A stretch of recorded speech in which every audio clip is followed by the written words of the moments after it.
Alright, so today we're going to do kind of a message. We're going to call it Billboard Christianity. As I said earlier, it's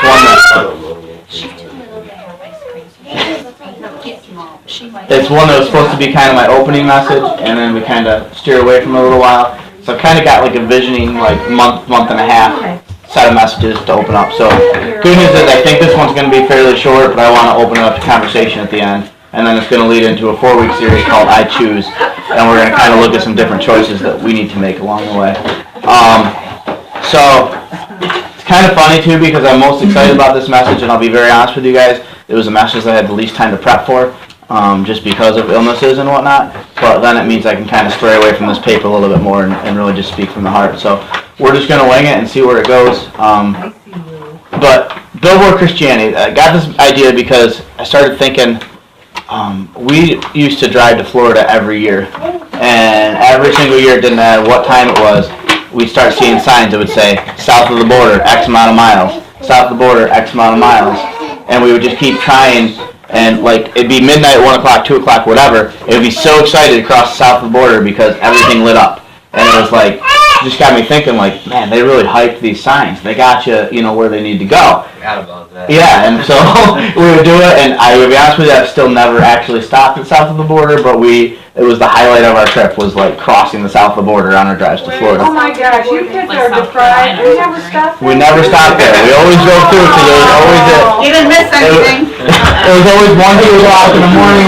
We never stopped. We did, we stopped. So then I did a little bit of research last night, about kind of the effectiveness of these billboards.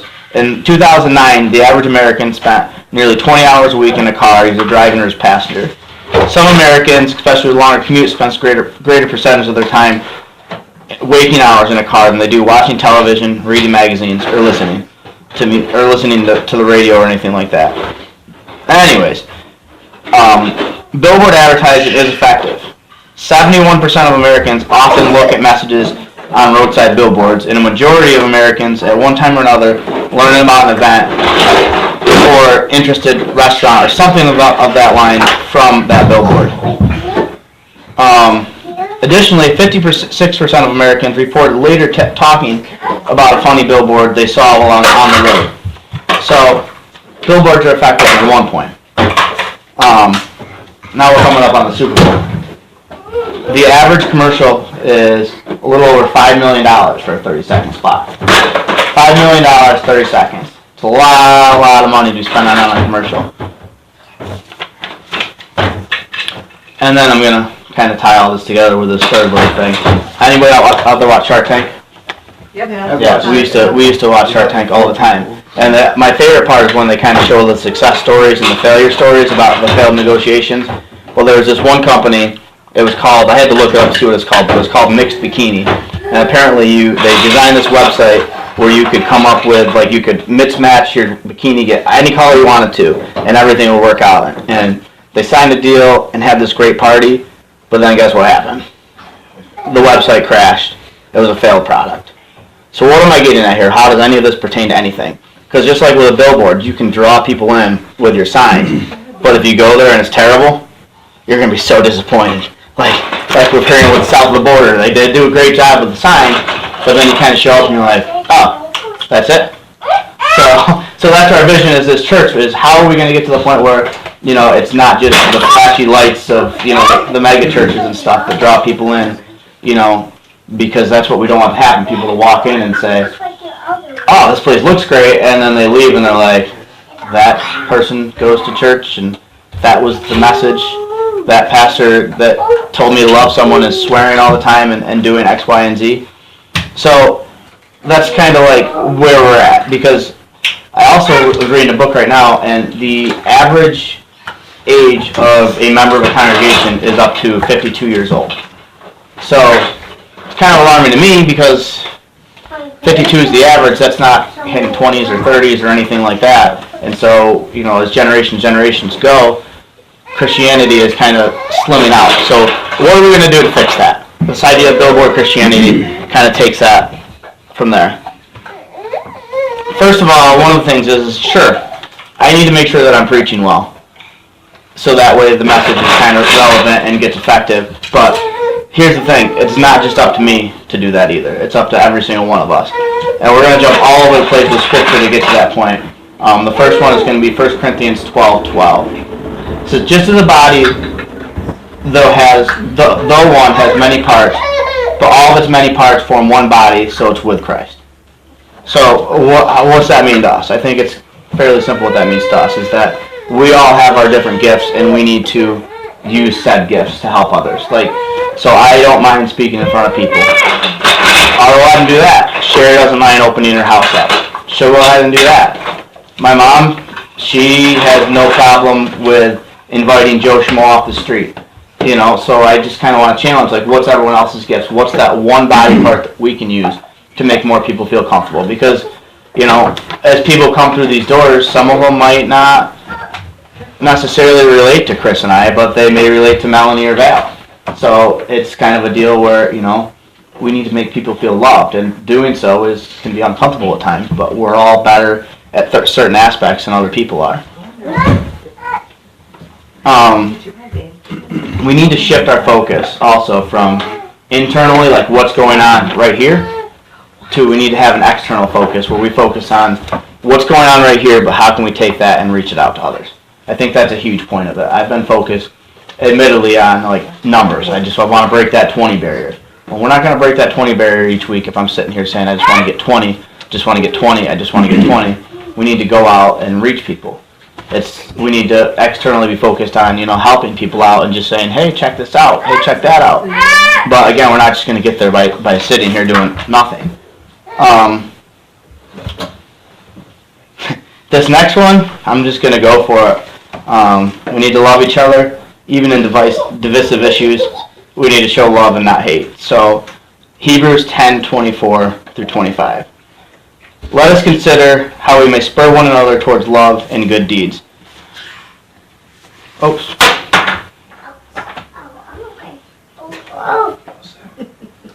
Look at that, Mom. I did already have that one down. You did, huh? See? So anyways, okay, so we're going to really camp there. Hebrews 10:24 through 25, I apologize. Let us consider how we may spur one another on towards love and good deeds, not giving up meeting together, as some are in habit of doing, but encouraging one another, and all the more as you see the days approaching. So this is where I'm going to camp out, really. I think this is the biggest point that we need to touch on. Because people come to church because they're hurting, because they're searching for something more, and because they want fellowship. And I think that if we look at what's going on in this world now, people are so quick to want to label Christians as these hateful people. And why? Because, well, we talked about before, the media wants to be quick to jump on things such as, oh, they did this or they did that, so they're hateful. And that's not the case. People come because they want to feel loved, so we need to do that. So in doing so, we need to open our minds up to understand that things like abortion. Abortion is a very sensitive subject to talk about. I totally get that. Bible clearly states that it's wrong. But that being said, someone walks through the store, we knew they had an abortion. What are we going to do? Are we going to shun them? Or are we going to pray for them? Because we have no idea what circumstance led to that point. And I think that's the biggest part with any of this as Christians that we need to focus on, is that we need to understand that mistakes happen. I'm not saying that, I'm in support of abortion. I will go on record to state that I'm not. But if someone has something like that, we have no idea what led to that point. And we have no idea the guilt that that person's feeling inside. Just like at that same point, we have no idea what, let's say, that the boyfriend, husband, whatever, is feeling if they kind of pressured someone else into that situation. So the biggest thing as a church that we can show is love. So I am not saying pro-life rallies or anything like that are a bad thing. They're not. It's really showing, the movement. But when we're standing outside picketing things like that, is that really the message that we want to be spreading? Because what are people seeing? And what message are they showing? They're showing that crazy old man with a sign up that says murderer. And that's all they're showing. And is that the message that's going to get people to even look at you and say, hey, you know what? I'm really hurting right now. Can we talk about this? We're not going to get to that point. We need to focus on the relationships, because people come to church, to Christ, because they're hurting in some way, shape, or form. While I'm on fire with controversial issues, we'll jump right into gay marriage for a second. Again, Bible says, man and a woman. That's what it says. Does it mean that if you have a gay friend or a gay relative or something like that, that you shun them? Not a freaking chance, guys. Because are they ever going to come to Christ? Are they ever going to go to church? Are they ever going to look at you if the first thing you say is, you're gay, stay away? It's not going to happen.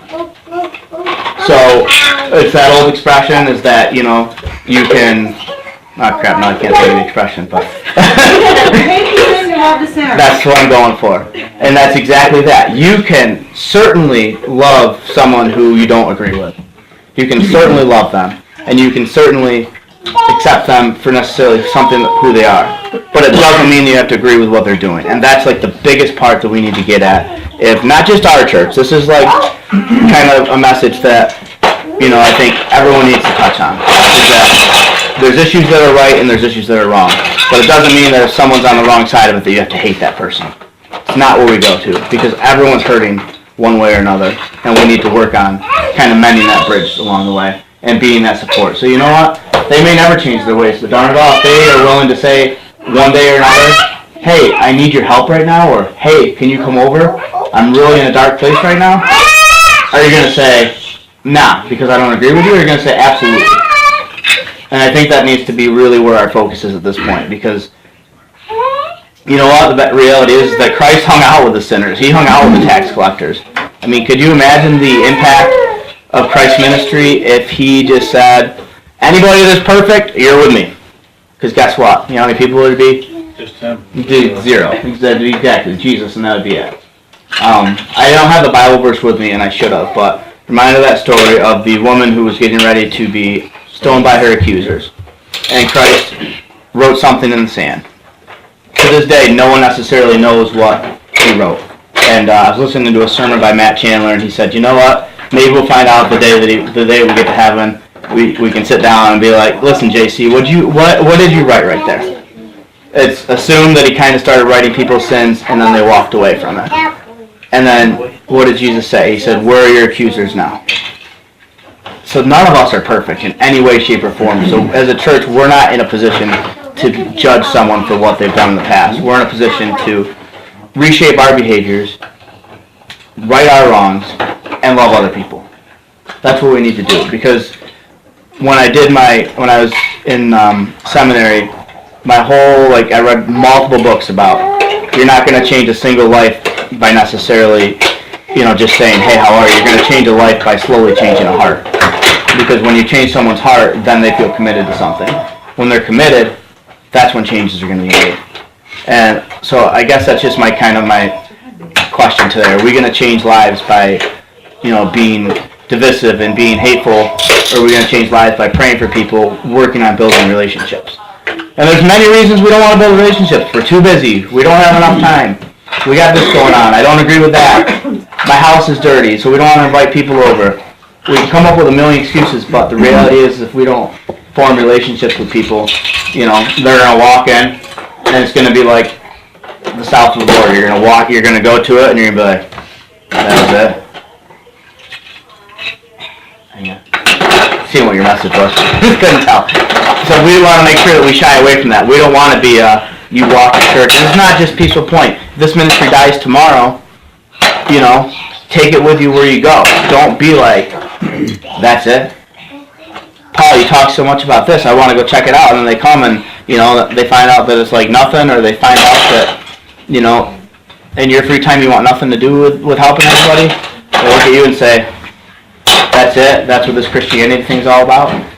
And I think that's kind of where we stand right now, because people want to just go to church on Sunday and then be done for the week. And they want to, with churches dying, it's really, I think it boils down to because people are sitting there just like this on their hands all week long. And they hear the message, and they hear their message, and then they say, huh. And it's not just the congregation's fault, it's the pastor's fault as well, because pastors just want to preach. They don't want to be the hands and feet, which is what we're all called to be. We're all called to be the hands and feet of Christ. That means getting off of our butts and going out and doing something. Sometimes it means we're moving Billboard. We bring Christ to other people. And it's what we all need to be doing. Not just sitting here and saying, oh, Travis preached, it was mediocre, alright, see him next week. No, you know what? It's encouraging me. It's praying for this church as a whole. praying for other people. It's going out, it's doing your job and doing it well with Christ in your heart, so that way other people see what the heck is going on with all of us. It's like the Philadelphia Eagles right now. If we tie it back to the Super Bowl, like, they are walking, talking billboards. They have this platform to discuss Jesus with everybody, and they are taking it. And, as we talked about, win, lose, or draw, they're going to praise God. And that has to draw back to our attitude overall. Win, lose, or draw, we're praising God. I don't agree with you. I still love you. I'm going to go ahead and pray for you, but we're still going to worship together. I'm still going to hang out with you. I'm not going to shun you because we have disagreements. Because, you know what? If Washington would take this message, we might be in a different state in our country right now. But the reality is that we're so divided, we can't find any common ground.